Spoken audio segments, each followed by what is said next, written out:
He stood at the V-mail counter, rain still dripping from his coat, waiting for a clerk who didn't look up. Someone behind the glass scoffed, called the old envelope expired, pressed the rejection stamp down like a small verdict. He didn't argue, just set a canteen cup on the counter, the dented proof of hands that once built roofs strong enough for time itself. Quiet men leave echoes, too. Veterans Day 2025.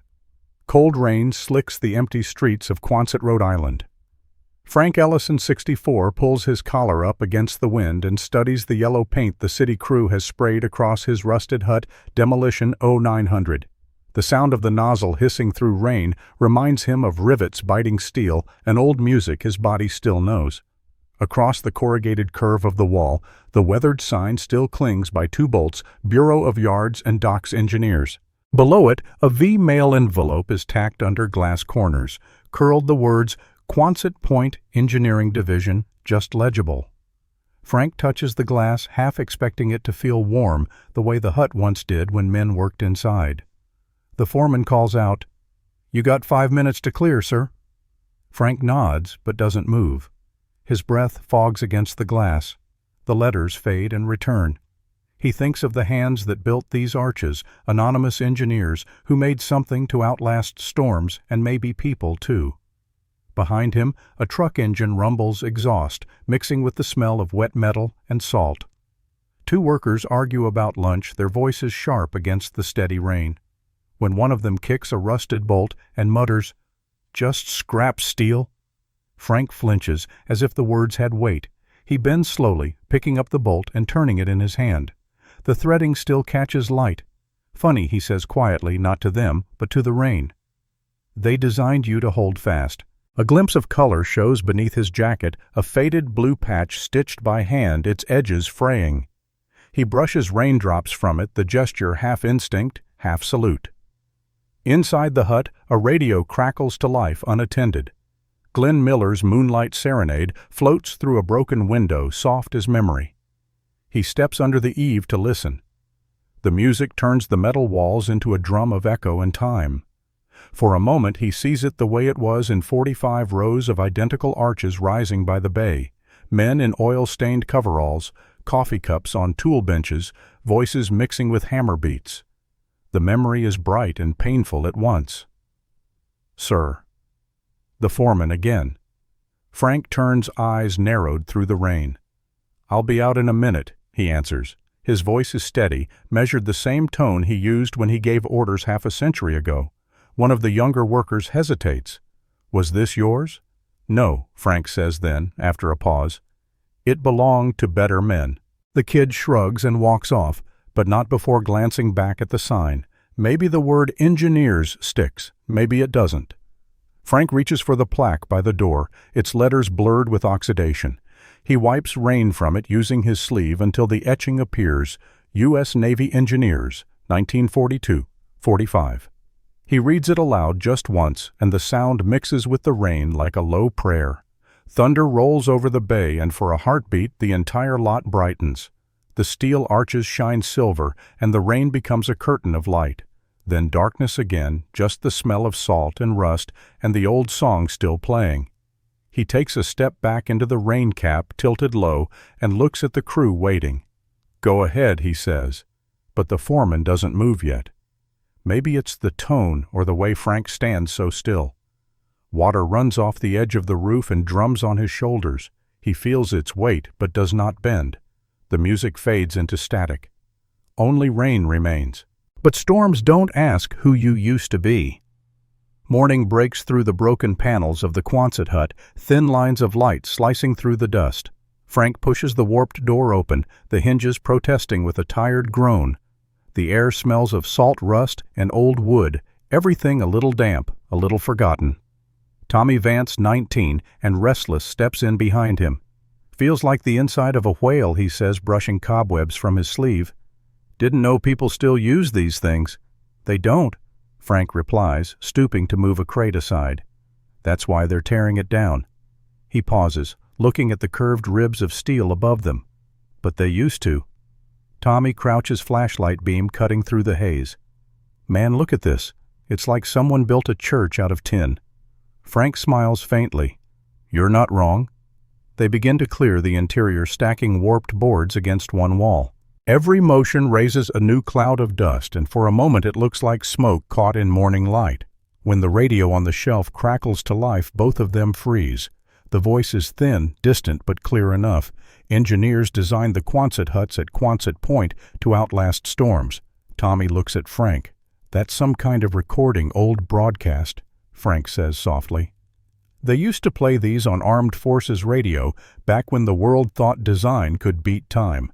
He kneels beside a loose plank near the workbench and pries it up with a screwdriver. Beneath the floor, a roll of paper sits wrapped in wax cloth edges, browned with age. He lifts it carefully, brushing away grit. Tommy leans over his shoulder. What's that? Frank unrolls it across the workbench. The lines, though faded, form a pattern of arcs and crossbeams, pure geometry born of wartime urgency. Blueprint, he says, one of the first. You see here, he taps the legend in the corner, Quonset Point Design Section, 1942. Tommy traces a finger along the curve of the roofline. You really think steel can feel? Mr. Ellison Frank studies the light moving over the drawing. They designed it to keep neighbors dry, he answers. That's a kind of feeling, I guess. For a moment the boy doesn't speak. Dust drifts between them, swirling in the sunlight until the hut seems alive again, every beam and joint breathing with quiet memory. The radio hums softly now, playing Sentimental Journey. The melody finds its way through the rafters, echoing off the ribs of steel. Frank closes his eyes and listens, hand resting on the fragile paper. Outside, gulls cry over the bay. Inside, the dust and light move in sync, slow, deliberate, almost like prayer. Tommy straightens, wiping his hands on his jeans. You gonna keep it? For now, Frank says, rolling the blueprint carefully and slipping it into a weathered tube. They'll call it junk if we don't remember what it was for.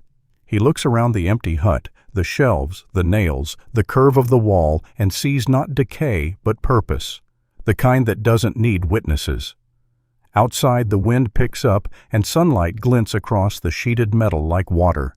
Somewhere, Glenn Miller fades into static, and Frank's voice breaks the silence only once more. Some things were built to last. The council chamber smells of wet coats and burnt coffee. Rain has followed Frank all morning, tapping on the tall windows behind the panel of officials as if it wants to testify too. At the long table, Mrs. Hargreaves clears her throat, lifts a sheet of paper, and reads with the precision of someone who's never built anything heavier than a paragraph. Agenda Item 12. Demolition approved. The rubber stamp falls with a flat, deliberate thud. The sound echoes down the hall like a small explosion, bureaucracy's idea of thunder. Frank doesn't flinch. His jaw tightens just once before settling into a line that might as well have been carved there years ago. Tommy, sitting beside him, leans forward. We can fix it, he whispers. If they just give us a week, we can brace the arches, repaint. Frank's hand goes up slightly, not to silence him, but to steady the air. They've already decided, he murmurs. Across the table, a man in a navy blazer, Hargreaves's assistant, lets out a dry laugh. Fix it. That hut's older than he is. It's a rust museum. The words land soft, but sting like sparks. Frank looks down at the stamped paper. Beneath the red ink, the blueprint lines show faintly through the one he carried in his coat. He folds it, once edges perfectly aligned. The beam of the ceiling fan spins above them like a clock's hand marking time. In his mind, the hut's arches stand again steady against another kind of storm. He sees the young men who built them, sleeves rolled, grease under their nails, coffee mugs steaming in the cold. They weren't architects, they were problem solvers. The thought makes his pulse rise. Mrs. Hargreaves slides the paper aside. Mr. Ellison, we appreciate your service, but this structure is unsafe. Sentiment doesn't meet code. He rises slowly. Neither does neglect, he says. His voice is calm, almost polite, but it carries through the room like the hum of a power line. Someone chuckles behind him, a sharp, mocking sound that rattles like shrapnel against glass. Bombs, he thinks. Not from the sky, but from mouths that don't remember. Each laugh another small detonation. He feels it, the weight of years, the paper stamp, the unspoken dismissal pressing down. He was pinned by procedure, not metal. The clerk scribbles notes while the rain hits harder against the glass. Steam curls from a paper cup near the microphone, blurring the view of the officials on the other side. Time slows into its own silence. Tommy touches Frank's sleeve. "We could appeal," he says. Frank shakes his head. Appeals need ears. His palm finds the cool edge of the table, then the rusted bolt he keeps in his pocket. He sets it down before him like evidence. The room goes still. Even Mrs. Hargreaves pauses. "You all talk about progress," he says quietly, "but that hut, those arches, were the proof of it. We built them to last." No one answers. The only sound is the rain and the faint ticking of the clock above the flag. Frank's gaze lifts to it, then back to the stamped paper. He picks up the bolt, closes his hand around it, and nods once toward Tommy. "Let's go." As they leave, water from the roof spills through a crack, dripping onto the council's polished floor. The stain spreads slow but sure, a small defiance against all their signatures. The storm arrives before dawn, crawling up from the bay with a low animal growl. By the time the first siren sounds, sheets of rain are already slashing sideways, turning the empty street into a silver river. Frank is inside the hut when the wind hits. The old arches tremble, bolts groaning like a ship under strain. The city had planned to bring the building down in the morning, but nature beats them to it, testing, not erasing. Lightning flashes through the seams of the roof. He lifts the lantern, its glow trembling against the steel. A loose panel bangs like a drum. Frank steadies it with one hand, gripping the wrench with the other. His breath comes slow, deliberate, each turn of the bolt a sentence in a language only builders remember. From outside, voices shout, council members, their cars stalled in the flooded road. "Ellison, over here." He glances through the rain. The town's new glass hall has gone dark. The chapel roof nearby is shedding shingles into the wind. Only the Quonset hut still stands, ribs flexing but refusing to break. He calls out, "Get inside." The wind swallows his words, but the light from his lantern cuts through the chaos. One by one they run toward it, Hargreaves clutching her briefcase, the young clerk holding the flag in both hands as if it mattered now more than ever. They tumble in soaked eyes wide at the space that should have been condemned. The lantern glow fills the curved chamber, showing the blueprint tube on the table, the beam above them sweating with condensation. "Is it safe?" someone asks. Frank checks the nearest brace. "Depends on what you call safe." Another gust shakes the frame. Dust and rain fall together, glittering in the light. He climbs the short ladder to the junction of the arch, shoulders square, wrench steady. The beam sings faintly as metal tightens into metal. "She's holding," he says, not loud but clear enough for the others to hear. Through the howl of wind, the chapel bell begins to ring, a long, uneven peal that carries across the bay. For a moment, the storm sounds like a choir. Mrs. Hargreaves stares up at the steel curves. "I thought these things were temporary." They were Frank answers, giving the wrench one last pull. But they were designed to defy these typhoons. The phrase lands heavier than the storm. A flash of light reveals every face turned upward, the wet shine in their eyes, not just from rain. The wind begins to ease. Rain becomes applause on the roof, steady and rhythmic, like 100 hands recognizing something too late. The hut glows faintly under the lantern light, every curve alive, every joint remembering why it was made. Tommy pushes open the door, looking out at the street, now washed clean. "It's still standing," he whispers. Frank lowers the wrench, sets it on the workbench, and exhales. The lantern flickers, its flame thin but unbroken. "It was never just steel," he says. Outside, the sky begins to pale behind the retreating clouds. Water drips from the eaves in a slow, calm rhythm. When morning comes, they'll see who saved them. The sun rises clear and golden, washing the lot in a new color. The air smells of salt and metal and wet leaves. The storm has passed, leaving behind puddles that mirror the sky. The Quonset hut gleams where the rain has rinsed away decades of dust. Every rivet seems to breathe again. A small crowd gathers, neighbors, workers, council members, a few veterans in their old caps. A portable speaker hums with static until a voice introduces the morning's dedication. In recognition of the engineers who designed and built these huts, symbols of service and endurance, we present this plaque. The bronze shines on the hut's wall, still damp from the rain. U.S. Navy Engineers, Quonset Hut Design, 1942–45. Tommy kneels with a rag, polishing each letter until the reflection sharpens. "You think they'll see it from the road?" he asks. "They will if they look up," Frank says. He stands a few feet away, hat in his hands, the blue patch visible again on his jacket. The chapel bell begins to ring from across the street, steady, this time no longer fighting the wind. People turn toward it, some bowing their heads. The sound fills the open space where the storm had been loudest. At a folding table, Mrs. Hargreaves adjusts the microphone. "Mr. Ellison," she calls gently, "would you like to say a few words?" Frank shakes his head. "Better to let the work speak." His voice carries without the mic. Tommy grins. He means he doesn't like speeches. The crowd chuckles. A child standing near the plaque tilts his head, reading the inscription. "Frank Ellison," he says aloud, stumbling slightly over the name. Then, proud of the sound of it, repeats Frank Ellison. A murmur ripples through the group, soft and approving. Frank looks away, embarrassed but smiling.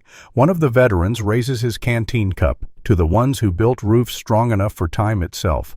Others echo cups, clinking, the simple toast drifting into the morning air. Tommy wipes sweat from his forehead with the same rag, leaving a streak of bronze dust across his cheek. "Guess it took a storm to pass inspection," he jokes. Laughter breaks the formality, quick and warm. Even Mrs. Hargreaves laughs, a sound that surprises her.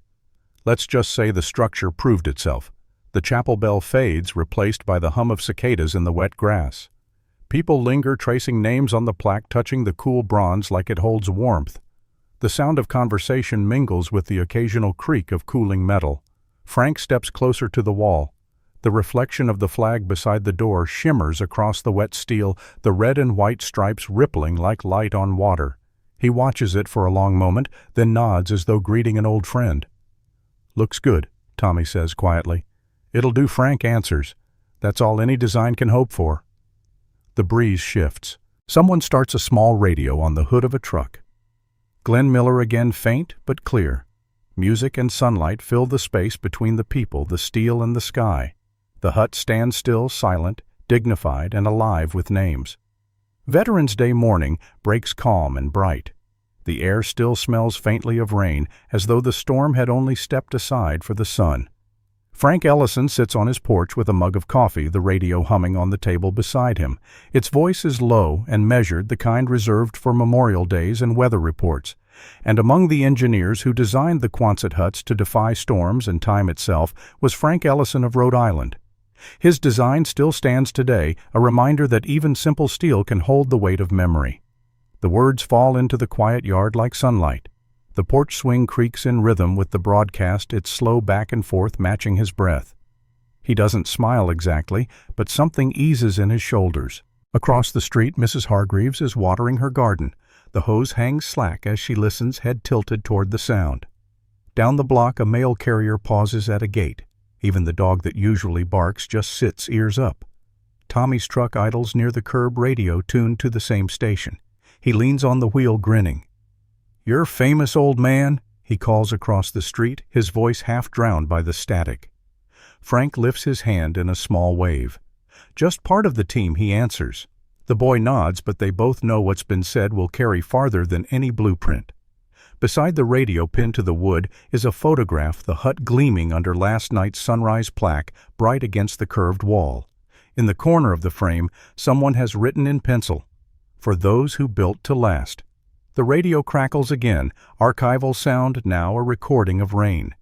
It's the same pattern as that first night, a drumbeat on tin looping softly beneath the announcer's closing words. The Quonset design remains one of America's quiet legacies, a shelter born of necessity, preserved by those who refuse to forget.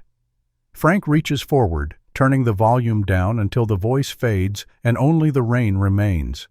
The swing moves with a faint creak, the kind of small human sound that fills a silence instead of breaking it. He looks out toward the horizon where the bay meets the morning. The hut stands at the edge of the field, sunlight sliding across its ribs, each curve catching fire in gold. Water drips slowly from the gutters, catching the light before disappearing. Neighbors linger outside, coffee in hand. One hums a few bars of Sentimental Journey.